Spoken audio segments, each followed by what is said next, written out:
Bonjour, c'est Joy Ferré de Ferré Associés. Je vous fais des petites vidéos comme d'habitude. Donc vous inquiétez pas si je suis un peu rouge, je viens juste de finir mon footing et j'étais en train de ressentir le bonheur que c'est d'être au milieu de la nature. Et du coup j'ai eu envie de faire cette petite vidéo. Je parle souvent aux demandeurs d'emploi que je suis ou aux personnes qui suivent mes coachings de faire du sport, donc ça c'est sûr, je vais pas le redire aujourd'hui, je vous ai déjà fait des vidéos là-dessus.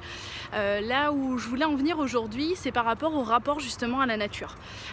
C'est quelque chose qui est complètement et de plus en plus oublié aujourd'hui pour les personnes qui sont demandeurs d'emploi ou qui sont cadres. Et effectivement, pour moi, ça a une importance. Ça a une importance pour plusieurs raisons. Quand vous êtes demandeur d'emploi, souvent ce qui est le plus angoissant, c'est les problèmes d'argent, c'est les échéances de Pôle emploi, c'est réussir à garder sa créativité malgré le stress et malgré tout ce qui vous remet en question par rapport aux lettres de refus que vous pouvez recevoir par exemple.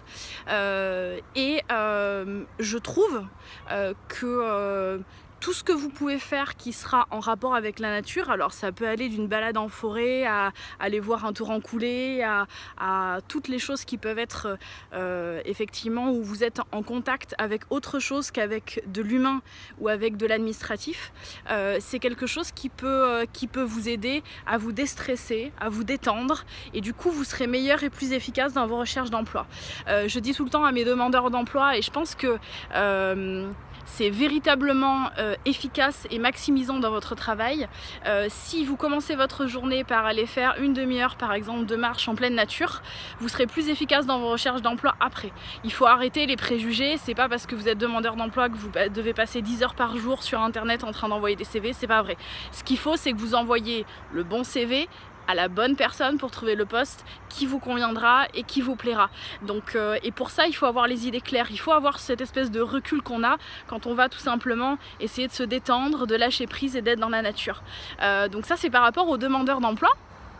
Et une chose aussi qui je trouve est pertinente dans le rapport avec la nature, c'est l'utilisation qu'on peut en faire quand on est cadre. Quand on est cadre ou cadre dirigeant ou chef d'entreprise ou cadre supérieur, en général, ce qui pose le plus de stress et de problèmes, c'est tout ce qui est gestion humain. C'est-à-dire une personne dans votre équipe que vous n'arrivez pas à faire grandir, c'est-à-dire une personne que vous devez licencier, c'est-à-dire une décision à prendre sur une personne plus qu'une autre, etc. Le rapport à la nature, c'est quelque chose qui va vous faire revenir à l'essentiel.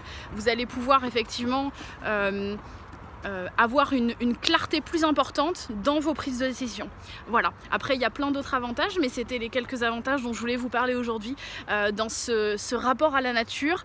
Donc vous allez sûrement vous moquer de moi, mais allez vous balader en forêt, prenez des arbres dans vos bras, faites des câlins aux arbres, allez voir des torrents couler, profitez de la nature. On est des êtres humains, faut pas oublier qu'on est des animaux, on est fait pour vivre dehors, on est fait pour vivre dans la nature, donc il faut pas oublier notre vraie nature, et le fait de le retrouver, ça peut vous aider dans la clarté de décision d'une part si vous êtes en poste, et dans le calme et la détente si vous êtes en recherche d'emploi. Voilà, merci beaucoup, bonne journée à tous, bon samedi et profitez bien de votre week-end. Au revoir.